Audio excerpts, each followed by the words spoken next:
a pleasure. Zanna coffee is the organic coffee to amplify your senses and enhance love for life, liberty, and the pursuit of happiness. Only the best organic and GMO-free coffee beans from around the world that I selected. Zanna coffee brings you happiness in every cup. Fair trade certified, sustainable organic coffee. That means we do not use slaves. Free Zanna songs with every coffee bag. Find Zanna Coffee at www.zannacoffee.com. www.zannacoffee.com. Get your coffee bag now. Don't be cheap. Life is too short and you deserve the best. Zanna Coffee. Okay. We are back in the studio. We are back here on the air with Luca Zanna. You're listening to Love, Guns, and Freedom on K-Talks 1340 AM. One thing really stresses me out every year. There is always the same time, pretty much. It is this sort of racket money called property taxes. Let me tell you something. Think about it. During the Middle Ages, you as a slave or as a subject, you had to pay your property taxes to the king. That was a fact. Black and white. You are a subject, is the king. You gotta pay the king's land or whatever you have. Now, the point is here, things didn't change much. But there are, of course, moments that we had it better, and then we started to lose it, especially in America. I realized in Europe never really changed. Since the time of the Romans, slaves always been paid pretty much taxes. Even citizens been paying their taxes because there's always been a way to, especially during the empire, that you need to feed the machine. And there has never been really free humanity, okay? Of course, during the time of the popes and kings, you can imagine. And then, of course, that's pretty much the history of Europe. America had it good for a while. Our founding fathers say, you know what? We don't want any more kings and lords. And once your property is yours, supposed to be yours. If there is a tax, you pay once. But if you pay every year, let's say this sort of property taxes, you don't really own the thing. It is just some sort of a lease that you have, like a rental towards the government. Maybe before there was, of course, not before, it was towards the king. So anyway, this country never really since the beginning of this country, we'd never really had property taxes like we have today, especially since the creation of this public, let's say, school system. Now, I would like to start to think, and more important, put some thoughts out with the same concept that government can make you pay every year a tax just because you're supposed to own that property. In case the house, it could be also a piece of land. They can also at that point say you can also have to pay the tax on the property that you have inside the house, like for example your couch, your television. And I was almost kidding about that because this is kind of ridiculous. I mean, for me, it's even ridiculous the fact I'm supposed to pay property tax, but we know the story. If you don't pay, your property is gone. So that's the point. The reality that we are not free, the reality that pretty much we are already a communist nation. This is pure communism 101. Technically socialism because they get their power through votes. Communists get their powers through the barrel of a gun. So it's a little more sophisticated, a little more legalized, but the reality is the same. You don't pay your property taxes, your history. Now, I found an interesting guy that I really like him. I said, on the air, I want people that we disagree, we are more than welcome. But when I go on Facebook, I'm kind of selective and I like-minded people. Doesn't mean that we need to agree on everything, but we have the basic down, okay? So I really interesting guy that also has an interesting last name. His name is Tony Quattro Pani. That means 4 breads. And let me just bring him in. And Tony, are you there? I am here, Luca. Nice to meet you, Tony. I would like to give you the floor. But first of all, tell me exactly where you are from and where you were from. Right now, I live in Tucson, Arizona. Originally, I am from Connecticut. Okay. And before that, you have an interesting last name. By the way, you know the translation of your last name, right? Are you aware of it? Yes, I do. Uh-huh. Is like four breads. That's interesting. I've always been fascinated about the last names. My last name is Zanna, means like the fang of the animal. Okay, some kind of a wild beast out there. I don't know what was my great grandfather. Maybe some sort of one tooth man. But anyway, and you have maybe your family was into the bread business. Who knows? Quattro pani. That's interesting. I'm really interested about that. When did who came to the new country here? Was your grandfather or great grandfather? Do you know the story about your family? Yes, I do. It was my grandparents. Okay. They came from Italy. Oh, wow. So that's kind of still close time, like you are second generation here, correct? Yes, I am. Very good. All right, listen. You got a very interesting experience that I don't invite you, but you were living in Connecticut, correct?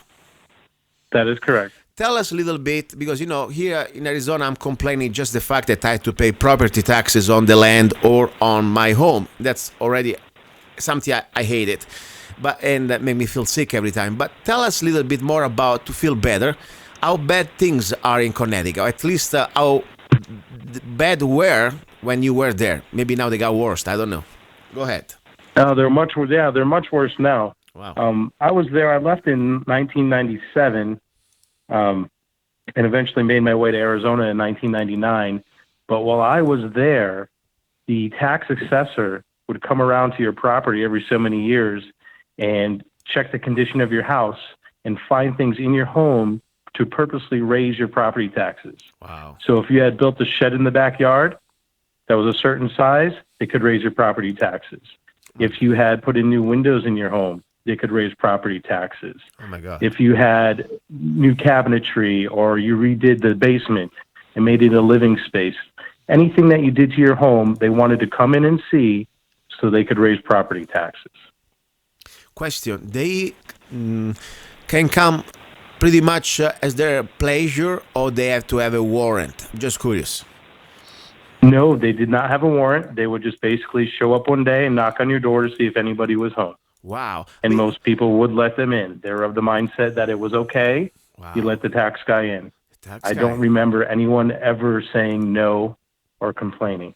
Listen, I wasn't there and you weren't either, but if I can visualize history during our founding fathers, we had to face, quartering of troops in their own homes, and the king's soldiers, being free to go everywhere they wanted just because they're king's soldiers, okay?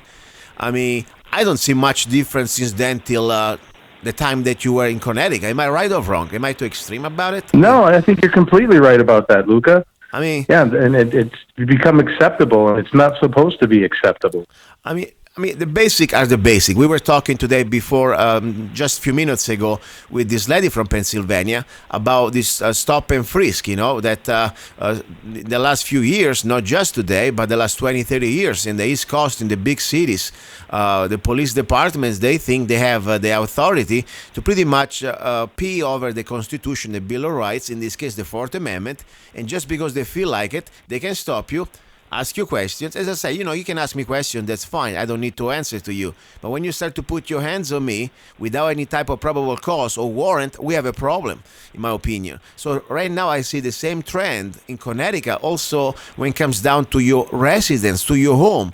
I mean, the Fourth Amendment doesn't really exist anymore, maybe never really existed in that part of the Union. I mean, when did it happen that you remember?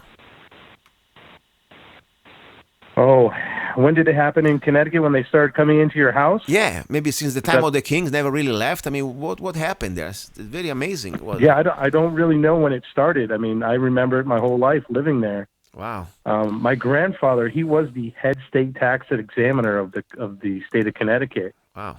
And he was completely indoctrinated into the system. He believed it was okay too. Wow. This is sad. Sad because sometimes we don't, I think, as you said, we are brainwashed, and we think that's normal.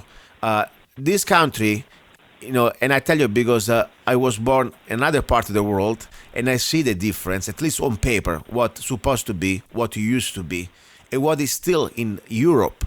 In Europe, things never really changed in time of kings and lords. We never had a Bill of Rights.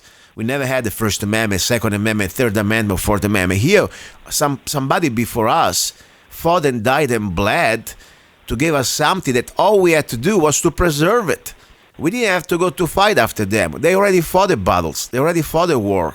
And we are just to be here and at least be standing up and say, no, this is what we need to preserve. And look what happened. I mean, it breaks my heart very much. I'm telling you.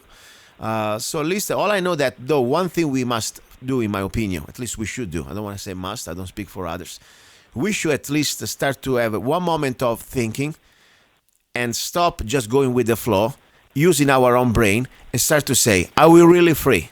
How can you call yourself free when you have to pay the rent every year to, at this point, no more the king, but the state in this case, that, they can pretty much put you out of your home. If you are, for example, on fixed income, and I know many people on fixed income, like on retirement, if the property taxes start to go up every year and your, pension doesn't go up, you eventually have to make a choice between having dinner or paying your taxes. And that's how they can take your property. Am I right or wrong? I mean, don't you think that can happen? No, you're completely right about that. There's one more thing I'd like to add. Please, go ahead. When I was living in Connecticut, a lot of times what the state would do is go to these families that had lived on their property in their houses. The family had been there for over 200 years since the founding of this country. Wow. And they would take that family out of their house because they couldn't afford to pay for property taxes. Wow. And then the would put them in subsidized housing and pay for it, take their land, take their property, and sell it, and take the money. Like animals. I mean, really, like domesticated animals. This is so sad. It's theft. No, it is theft. And that's why I really believe we need to look into this. And people say, oh, this is for the children. First of all, wait a second. If you call yourself out there, let's say a constitutional, a conservative, somebody who believes that the Constitution is the rule of the land, the law of the land, okay? Wait a second. We're never supposed to be a socialist country because this is pure socialism 101. If you complain about Obamacare, you should have complained about property taxes a long time ago. People can say, how can we do for the education? Fine, I believe in charity. I believe in many other things. The point that coercion is coercion. I don't care if it's for the good cause or not. That's the reality because, even a thief can say, I'm stealing this money because after all, I want to give them to somebody for a good purpose. It's still theft. When they get your money without your consent, I don't care who's taking it, it's still a theft. It's still an extortion. I have more respect for the mafia, at least, that's the mafia. You can shoot back at least, okay? And if you're lucky, maybe you may win the gunfight. But with the government, no. It's a mafia with absolute powers. That's my humble opinion, of course. I'm not speaking for yourself. I'm responsible for my words. So listen, I want to say, first of all, thank you for even sharing this terrible experience that our brothers and sisters are facing in Connecticut. And I want to give you the floor to close. Whatever you want to say, you got the floor. This is your microphone now. Okay, well, thank you, Luca. Just two quick points. One, people need to start thinking, and we need to stop going with the herd mentality, and we need to say enough's enough, and we need to draw the line in the sand, and we need to go back to get our freedoms. Secondly, I want to thank you personally, Luca, for you standing up, putting yourself out there, and changing the social consciousness to bring awareness to the people about, hey, we need our freedoms back. We need to keep these freedoms. We need to preserve them, just like you said, and enough is enough. So I really want to thank you for what you're doing. Oh, thank you very much. Maybe one day I would like to meet you, seriously. No, by the way, I will be at a gun show in Phoenix in December. I don't know if you ever go to the gun show, but I want to start to put it out there for all my listeners. If you are in Phoenix area or southern Arizona, I'll be there, God's willing. Exactly, it's going to be the Phoenix, the December the 2nd, the 3rd, and the 4th. I will bring the Freedom Rifle. I will bring smoke grenades. I will bring music. I will bring even coffee and my hugs and love for all of you guys, okay? Are you still there, Tony? I am still here, Luca. Good. Last thing I was going to ask you, what you don't have to answer, of course. What exactly brought you from leaving Connecticut? You were a young guy when you left, almost, the same time when I came to America, 17 years ago. I was 19 years old when I left. You were a kid. I mean, seriously, I was a little older than you. I came here when I was 30 and I left Italy. You left Connecticut to come to Arizona. What brought you here to Arizona? My parents actually brought me here. Okay. They left Connecticut because my father wanted to stay self-employed. And it was very hard to do at the time in Connecticut. I see. Because of business taxes and restrictions and regulations. I see. So he moved out to Arizona to remain self-employed. All right. Listen, good job, and my best to you and your family. And one day, maybe, you know what? If you ever come around Mojave County, I make a pretty decent pasta, and I'll be happy to share it with you, my friend. Okay? Thank you very much, Luca. Very good. Thank you. Okay, guys and girls, today's show it's over. This is the hour about love, and I tell you, I really like to meet people like him because Tony, for me, could be almost if I had one day a grandson. It's kind of interesting. I'm always fascinated about these stories. And of course, to understand also, thinking about you go from a state like Connecticut to Arizona, it's like almost you go from Italy to another continent, to America. Seriously. Anyway, that's enough. If you want to support this show, please don't forget, I need your help. Go to www.zanna.us. And you will find also the link, not just for my songs, but also for my newest production, my new ebook, Lyrics and Poems, the complete collection of all my songs, lyrics and poems, for just $2.99, available at Amazon. Thank you very much. Ciao, and God's willing, I'll talk to you next Sunday.